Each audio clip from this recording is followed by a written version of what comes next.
Yo, what's good people? In this section, I'm going to be showing you how to make melodic trap loops. And this is the loop building blocks, which is probably my favorite melodic loop in the bundle.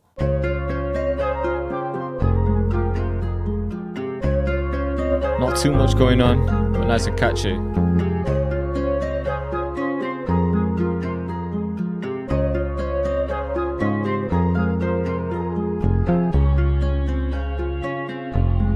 But there's still some interesting processing which I'll break down soon.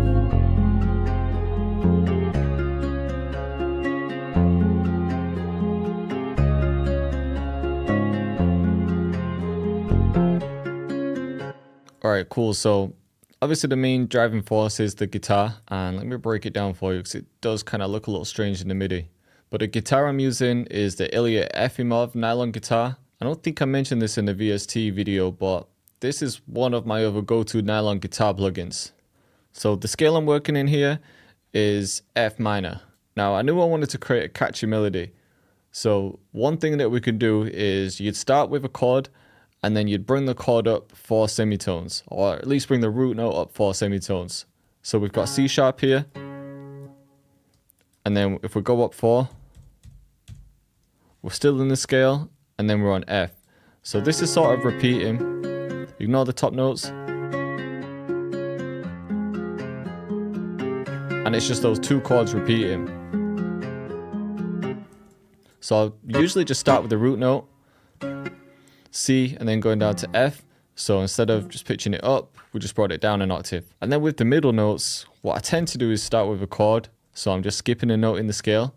In this case, it was going to be a major chord. So C sharp going up 1, 2, 3, 4 to get to F, or just skipping a note in the scale.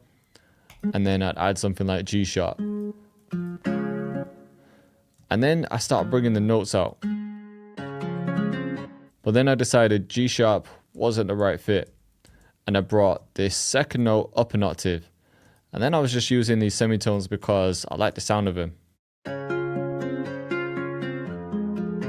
Similar process with this chord too.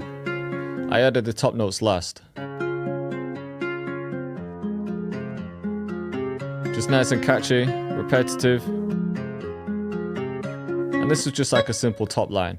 For the processing, I tend to process my guitars in a similar way each time, especially if I'm going for an acoustic vibe. Chorus always sounds nice on guitars, and I really like this chorus from Arturia. But if you don't have this, use the vintage chorus, which is a stock plugin from FL Studio. It's a really nice one. So just got the mix down there. I've got some reverb with the low cut up, and then I'm just ducking some of the bass a bit. Without those, still sounds nice, but this just sounded a bit more vibey. And then I added this counter melody. And again, this was kind of just going by ear, clicking notes in, seeing what sounded right. No real thought process to this one.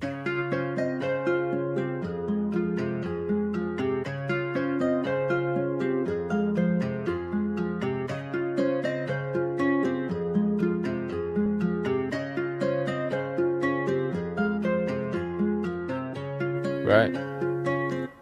So I was really liking that melody. I was happy with how the loop was sounding. Next thing I wanted to add was a flute.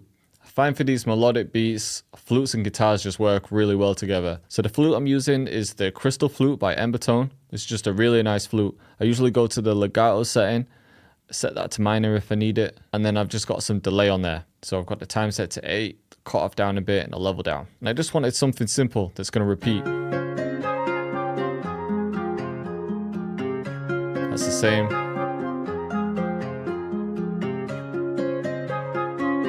You can see nothing's really on grid either, making it more human.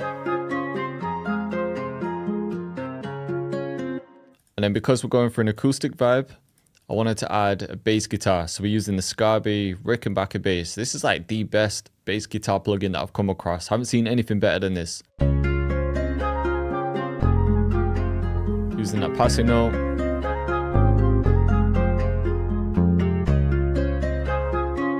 And then going up instead of down, just for some variation.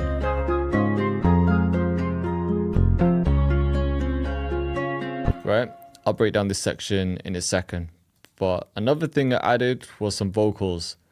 and I didn't want the vocals to interfere too much with the flute, so I just went for something soft. I'm using this 80 dark phrases, but then I'm filtering them quite a bit, using Pancake to pan them between both ears, and then the same reverb for the same atmosphere.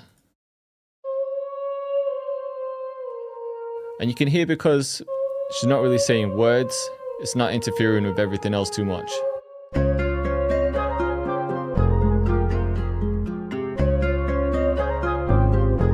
Sometimes flutes and vocals can clash, but this one worked just like this. And then we got this B section, and this is where it gets a bit interesting. So what you're hearing here almost sounds like an electric guitar. But all that is the main melody flipped. So it's pitched up 3 octaves. You can see 1 octave there, and then I increase this to 24, which is 2 octaves, and then set that to full. So if I get rid of that, and then get rid of the effects, you can see it's just that melody. But because I increased it by 3 octaves, it sounded like this. Really stretched. Or obviously doesn't sound nice, but then I added halftime to bring it back down. And with halftime, I added 4 times, so it's bringing it back down 2 octaves, but it just creates a really nice texture. And then I've got the Flutter Portal preset, an EQ just to take out some low mids where it was getting a bit muddy, and some of the high end, and then some reverb again to make it sound like it's in the same atmosphere. But I increased the mix of this one quite a bit just to push it to the background a bit more. And now it sounds like a new melody from a different instrument, but all I'm doing is just using that same MIDI or the same melody.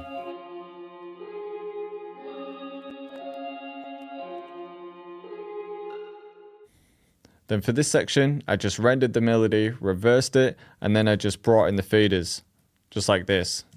So the two together just complement each other.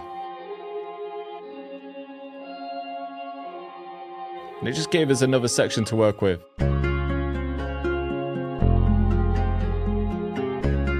So when I'm making loops, I like to have a couple different sections. We'll have a main section, which is going to be like a hook, and then another section, which might be a verse or one part of the verse, and then a simple one. So most people would probably use this as the start of the verse and then have a build up with this. But yeah, as long as I've got like 3 different sections to work with, it gives people enough variety. Only other thing I did was I took all of the instruments, apart from the bass, and you can select them by holding Control, clicking and dragging. And then you want to right click on an empty channel and then select route to this track only. And that means all the instruments are going to go to a separate insert, and then that insert's going to go to the master. But then on that bus that we created with all of the instruments, I just added some RC20.